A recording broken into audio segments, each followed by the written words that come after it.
बरगद के विशाल पेड़ के नीचे एक शांत जंगल में आचार्य चाणक्य और उनके शिष्य चंद्रगुप्त बैठे थे। चंद्रगुप्त ने अपनी जिज्ञासा व्यक्त की। गुरुजी, मैं देखता हूं कि मेहनत तो सभी करते हैं, पर कुछ लोग कम मेहनत में भी अमीर बन जाते हैं, जबकि कई मेहनत करने के बाद भी गरीबी से बाहर नहीं निकल पाते। ऐसा कैसे संभव है? चाणक्य ने गंभीरता से जवाब दिया। चंद्रगुप्त, धनवान बनना केवल मेहनत से नहीं होता। मेहनत तभी फलदायी होती है जब उसके साथ बुद्धि और नीति हो। मेहनत गधे जैसी अंधाधुंध करना आदमी को गरीब बनाती है, और लक्ष्मी हमेशा बुद्धि वाले व्यक्ति के पीछे चलती है। धनवान बनने के लिए 7 नियम हैं जो तुम्हें सीखने होंगे। पहला नियम समझाते हुए चाणक्य ने एक कहानी बताई। एक छोटे से गांव में 2 किसान रहते थे। हरिया, जो दिन रात मेहनत करता लेकिन मौसम की समझ न होने के कारण फसल हमेशा खराब हो जाती थी। वहीं मूला, जो कम मेहनत करता था पर मौसम की सूझबूझ से अपने खेतों की देखभाल करता और अच्छी फसल लेता। मूला से सीख मिली कि मेहनत की दिशा महत्वपूर्ण है, बिना बुद्धि के मेहनत व्यर्थ है। चाणक्य बोले, बुद्धि केवल किताबी ज्ञान नहीं बल्कि व्यावहारिक समझ है। जैसे दुकानदार जो ग्राहक की जरूरत समझकर कम मेहनत में अधिक लाभ कमाता है। दूसरा नियम था संयम। चाणक्य ने कहा, धन को पकड़ने से पहले खुद को संभालो। इस संसार में गरीबी का सबसे बड़ा कारण होता है अनुशासन की कमी। 3 प्रकार के संयम होते हैं: शारीरिक, मानसिक और आर्थिक संयम। राजा का संतुलित भोजन, क्रोध पर नियंत्रण और हर खर्च पर सवाल करना धन की जड़ को मजबूत करते हैं। संयमहीन व्यक्ति अपने धन को संभाल नहीं पाता। चाणक्य ने तीसरे नियम में समझाया कि धन खर्च करने की कला कमाने से भी बड़ी होती है। उन्होंने खर्च को 4 भागों में बांटा: आवश्यक व्यय, वांछित व्यय, बचत और दान। उन्होंने कहा, अनियंत्रित खर्च लक्ष्मी का अपमान है। जीवन की समृद्धि के लिए खर्च की योजना होना अनिवार्य है।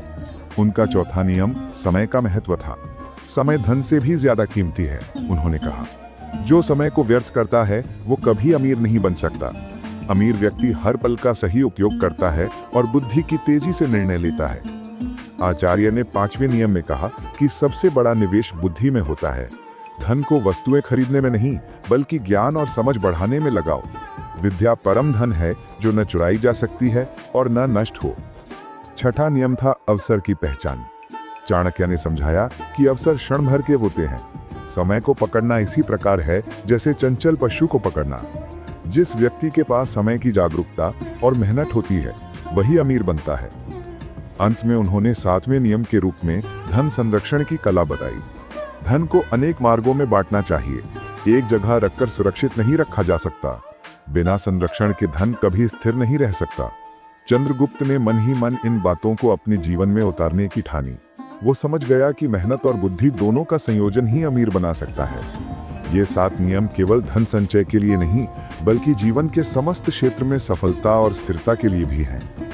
चाणक्य ने आगे बताया कि जीवन में सफलता पाने के लिए आलस्य सबसे बड़ा शत्रु है। आलस्य व्यक्ति की क्षमताओं को खत्म कर देता है और उसे प्रगति से दूर ले जाता है। उन्होंने कहा कि जो व्यक्ति सक्रिय और परिश्रमी रहता है वही आगे बढ़ पाता है। झूठ बोलने से व्यक्ति का विश्वास कम होता है, इसलिए हमेशा सच बोलना चाहिए। मेहनत करना भी सफलता की कुंजी है, पर मेहनत के साथ बुद्धि और नीति भी जरूरी है। चाणक्य ने बताया कि समय का सदुपयोग करना अति आवश्यक है, क्योंकि समय रेत के समान है, जो एक बार निकल गया तो वापस नहीं आता। इसलिए जो लोग अपने समय का सही उपयोग करते हैं वही संसार में आगे बढ़ते हैं। उन्होंने ये भी स्पष्ट किया कि हर किसी पर आंख मूंद कर विश्वास करना ठीक नहीं होता। सही और विवेक से ही भरोसा करना चाहिए। उन्होंने दूसरों की गलतियों से सीखने की अहमियत बताई ताकि हम खुद गलतियां ना करें और उनसे बचें। सबसे महत्वपूर्ण ये कहा कि केवल किस्मत के भरोसे नहीं बैठना चाहिए बल्कि कर्म करना चाहिए, क्योंकि मेहनती और कर्मशील व्यक्ति ही किस्मत को अपने पक्ष में कर सकता है। चाणक्य ने समझाया कि आत्मनियंत्रण रखना चाहिए, क्योंकि बिना नियंत्रण के मनुष्य कभी महान नहीं बन सकता। आलस, क्रोध, लोभ जैसी भावनाओं पर काबू पाना सफलता की दिशा में पहला कदम है। सही संगत का चुनाव भी जरूरी है, क्योंकि हम वही बनते हैं जहां हम अधिकतर समय बिताते हैं। साहस का मतलब केवल बाहरी लड़ाई नहीं बल्कि अपने डर और सीमाओं का सामना करना भी है। जो व्यक्ति गलतियों से सीखता है वो वास्तविक विजेता होता है।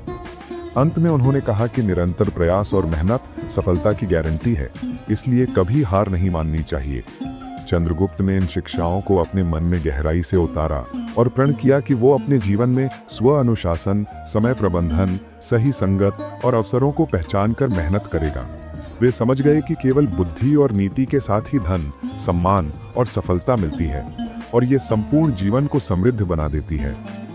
चाणक्य ने चंद्रगुप्त को ये भी सिखाया कि धन और शक्ति के साथ सबसे महत्वपूर्ण है स्वयं की सुरक्षा और सम्मान। उन्होंने कहा कि जहां किसी का सम्मान न हो, जहां व्यक्ति की कोई कीमत न हो, वहां रहने का कोई अर्थ नहीं।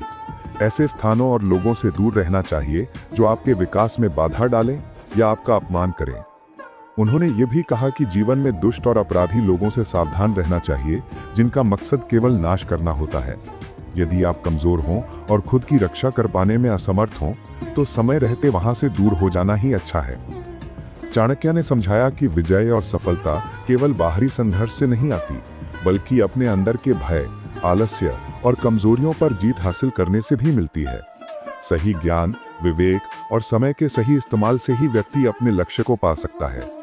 चंद्रगुप्त ने आचार्य की बातों को गहराई से समझा और उन्होंने ठाना कि वो अपने जीवन में इन सिद्धांतों के अनुसार ही कार्य करेंगे, ताकि केवल धन या सत्ता ही नहीं, बल्कि आदर, सम्मान और स्थायी सफलता भी प्राप्त हो सके। चंद्रगुप्त जंगल के बरगद के पेड़ के नीचे बैठा सोच रहा था कि आचार्य चाणक्य की दी हुई सीखों को अपने जीवन में कैसे उतारे। आचार्य की बातें उसके मन में गूंज रही थीं। मेहनत, बुद्धि, संयम, समय प्रबंधन, अवसर पहचान और धन संरक्षण। उसे समझ में आने लगा कि सफलता और धन केवल भाग्य या मेहनत से नहीं मिलते, बल्कि उन्हें पाने के लिए सूझबूझ, आत्मनियंत्रण और सही रणनीति जरूरी है। चंद्रगुप्त ने देखा कि जंगल के किनारे एक साधारण किसान मेहनत तो कर रहा था, मगर बारिश के मौसम की सही जानकारी न होने की वजह से उसकी फसल बर्बाद हो गई। वहीं पास ही दूसरा किसान अपने खेत की स्थिति देखकर समय समय पर काम करता और अपने अनुभव से सही फैसले लेता। उसने कम परिश्रम किया, लेकिन अच्छी कृषि से लाभ प्राप्त किया। चंद्रगुप्त को एहसास हुआ कि कौशल और समझ से किया गया कार्य बेमतलब की मेहनत से बेहतर होता है। चाणक्य ने बताया कि धन को पाने से पहले व्यक्ति को स्वयं पर नियंत्रण रखना चाहिए। अपने क्रोध, लोभ और आलस्य को हराना जरूरी है।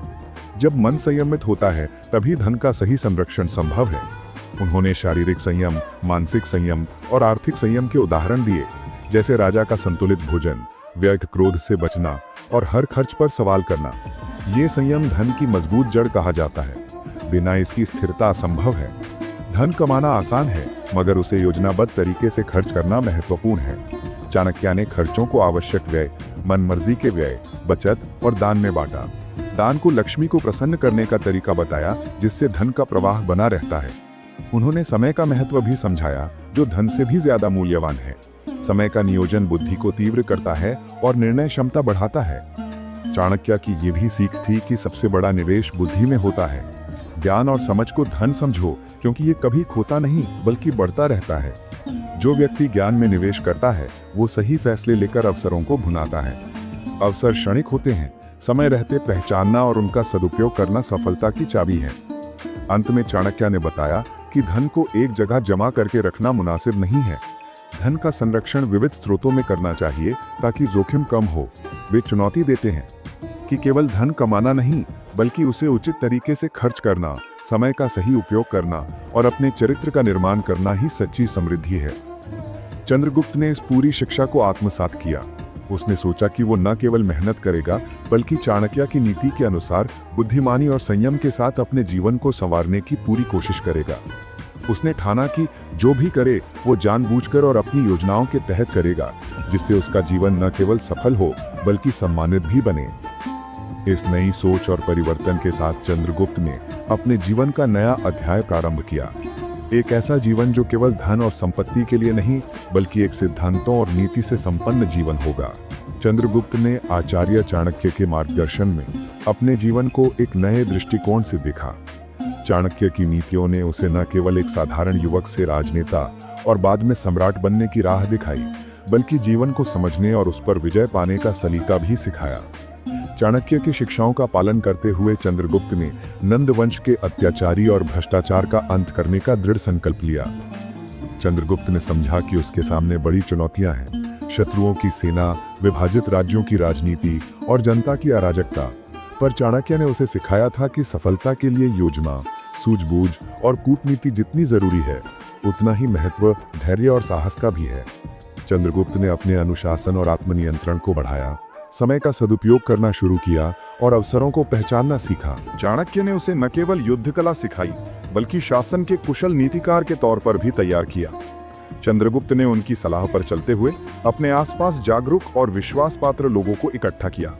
उसने समझा कि एक अकेला राजा नहीं, बल्कि एक सशक्त और सुव्यवस्थित प्रशासन ही साम्राज्य को स्थिर और समृद्ध बना सकता है। चाणक्य ने चंद्रगुप्त को सिखाया कि कठिनाइयों का सामना डर कर नहीं, बल्कि रणनीति और धैर्य से करना है। जैसे उसने सेल्यूकस जैसे बड़े शत्रु को हराने की योजना बनाई और उसे सफल किया।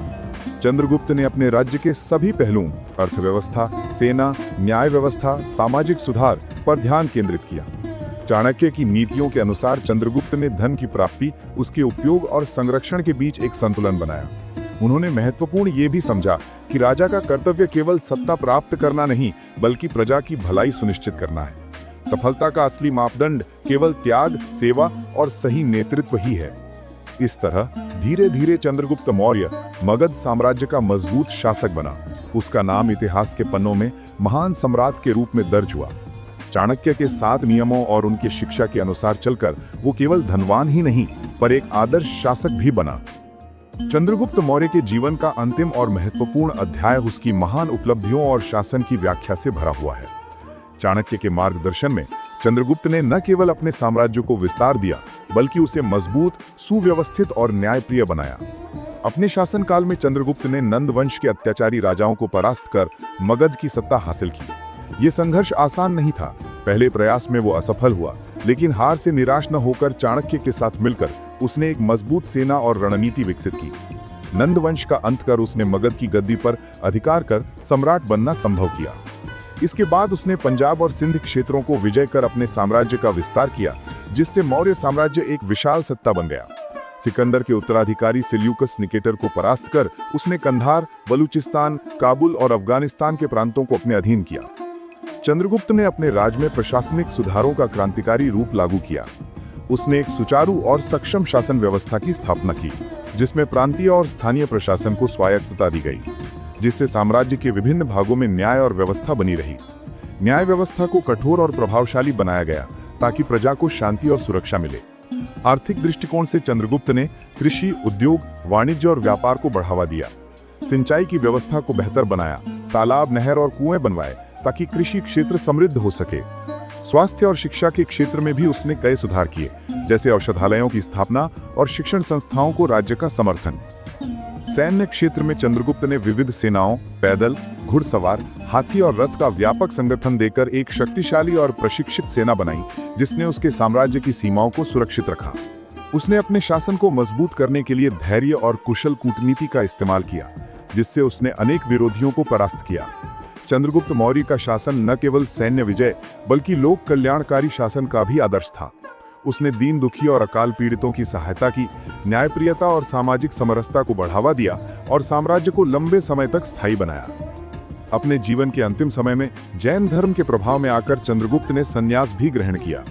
उसके इस जीवन का संदेश एक ऐसी यात्रा का था जिसमें नीति, बुद्धि, संयम, साहस और सेवा का मेल था।